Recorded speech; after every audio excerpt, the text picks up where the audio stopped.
राजकुमारी अलबेली भाग 3 म्हणजे अंतिम भाग. या कथेचे पहिले 2 भाग तुम्ही ऐकले नसतील तर डिस्क्रिप्शनमध्ये दिलेल्या लिंकद्वारे ते भाग तुम्ही पाहू शकता. चला तर मग ऐकूयात या कथेचा अंतिम भाग. राजकुमार समतल जादूगाराच्या गुहेजवळ येऊन पोहोचतो व साधू महाराजांनी दिलेले पाणी अंगावर शिंपडतो. त्या जादुई पाण्यामुळे तो सहज गुहेच्या आतमध्ये प्रवेश करतो आणि समोरचं दृश्य पाहून चकित होतो. कोणालाही वाटणार नाही की या गुहेपलीकडे एक सुंदर राजवाडा आहे. त्या राजवाड्यासमोर एक सुंदरशी बाग होती. नकळत राजकुमाराचे पाय त्या बागेच्या दिशेने वळतात. अनेक सुंदर सुंदर वेगवेगळ्या प्रकारची फुले त्या बागेत होती. त्या फुलांवर उडणारी इतकी सुंदर फुलपाखरे त्याने कधीच पाहिली नव्हती. निळी, पिवळी, सोनेरी रंगाची एकापेक्षा एक सुंदर हिरवीगार झाडे, त्यावर वेगवेगळे पक्षी, फुलांनी फळांनी बहरलेली बाग, निळे पांढरे मोर, तेही एकत्र नाचताना पाहून तर राजकुमाराचे भान हरपून गेले. तो सर्व बागेत फिरत होता आणि समोरचे मनोहर दृश्य पाहून थबकत होता.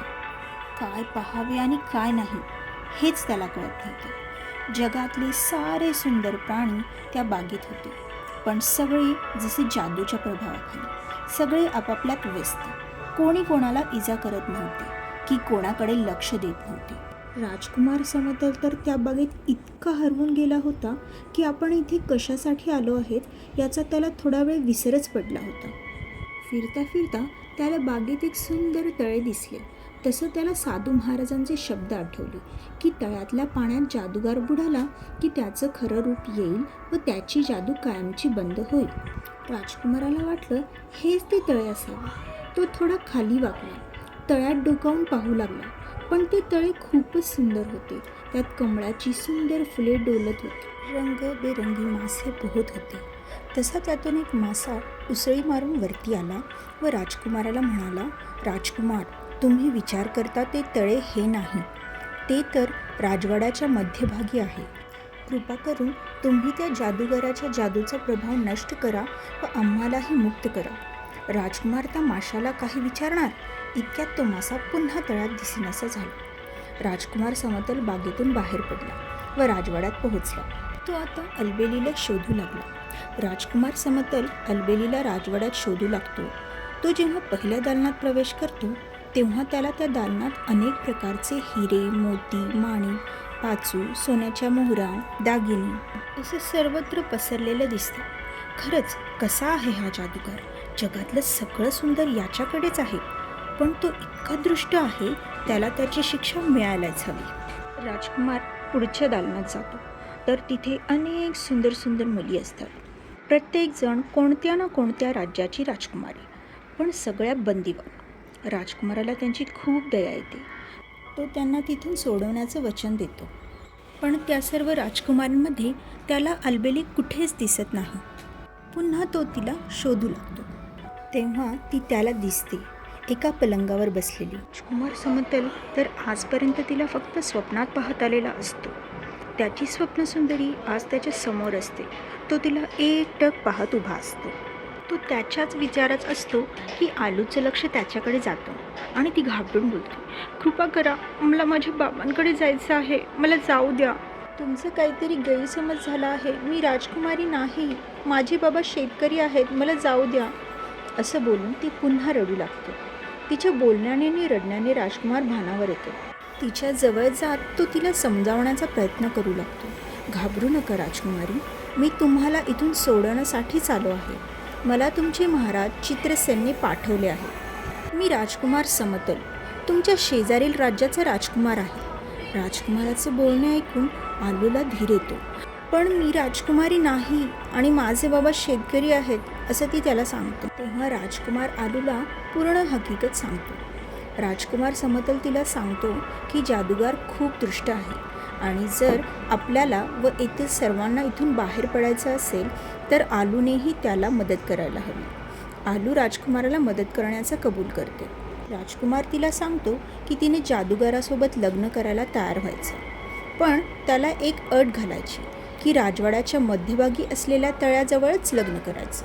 आलू त्याला तिथे काय आहे विचारते, तेव्हा समतल तिला जादूगाराचा जादू तिथे कसा नष्ट होईल हे सांगतो. आलूही आता खूप खुश होतो. तेवढ्यात जादूगार आलूच्या दालनात येतो आणि समतल पटकन एका खांबाआड लपून बसतो. जादूगारला पाहून आता आलू घाबरत नाही व रडतही नाही आणि ती लग्नालाही तयार होते आणि तिची अटही सांगते. जादूगार खूपच खुश होतो व तिची अट मान्य करतो आणि तयारीसाठी निघून जातो. गुहेमध्ये कोणीही प्रवेश केला की जादूगाराला लगेच समजत असे, पण समतल जवळ असलेल्या पाण्यामुळे जादूगाराला समतल राजवाड्यात आहे हे कळतच नाही. जादूगार आपल्याच विजयात खूप दंग असतो. एक राजकुमारी आलूला तयार होण्यासाठी कपडे आणून देते. सोनेरी रंगाचा एक मोठा ड्रेस, सुंदर सुंदर दागिने, एक हिऱ्यांचा मुकुट. खूपच सुंदर दिसते आलू त्यामध्ये. समतल तर तिला पाहतच राहतो. आलू खूप लाजते. राजवाड्याच्या मध्यभागी असलेल्या तळ्याशेजारी जादूगारने सर्व तयारी केलेली असते. आलू तिथे येते. जादूगार खूपच खुश होतो. आपण जिंकल्याचा आनंद त्याच्या चेहऱ्यावर दिसत असतो आणि तो आपले रंगबेरंगी दात काढून हसत असतो. तेवढ्यात समतल तिथे येतो. जादूगारजी, असे एकटेच लग्न करणार का? आलेल्या पाहुण्यांचे स्वागत नाही करणार का? असं तो जादूगारला बोलतो.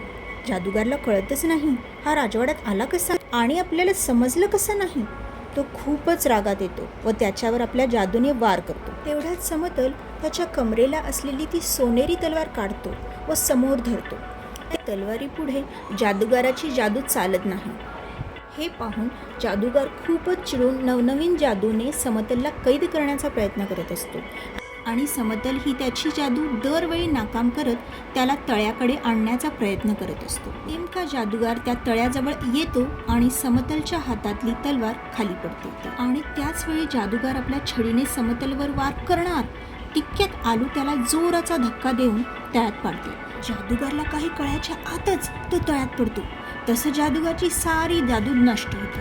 राजवाडा जाऊन सर्वत्र खंडर दिसू लागते. सारे पक्षी प्राणी स्वतंत्र झालेले असतात. सगळ्या राजकुमारी आनंदाने फुलून गेलेल्या असतात. आता आपण आपल्या घरी जाणार, इथून आपण मुक्त झालो म्हणून सर्वजण आलू व राजकुमाराचे आभार मानतात. समतल व आलू जेव्हा तळ्याकडे पाहतात तेव्हा त्यातून एक जख्ख म्हातारा बाहेर येतो आणि तो सारखी आपली जादूची काठी आपटत असतो, पण त्या काठीने कोणती जादू होत नसते. हे पाहून आलू व समतल खूप हसतात. समतल आलूला घेऊन चित्रसेनच्या राजवाड्यात येतो. सर्वांना खूप आनंद होतो. आलूही आपल्या बाबांना भेटून खूप आनंदी होतो. राजकुमार आलूला लग्नासाठी मागणी घालतो. आलू तर फार खुश होतो. राजा व शेतकरीही खूप खुश होऊन त्यांचे लग्न लावून देतात व राजकुमार समतल आलूला घेऊन त्याच्या राज्यात जातो.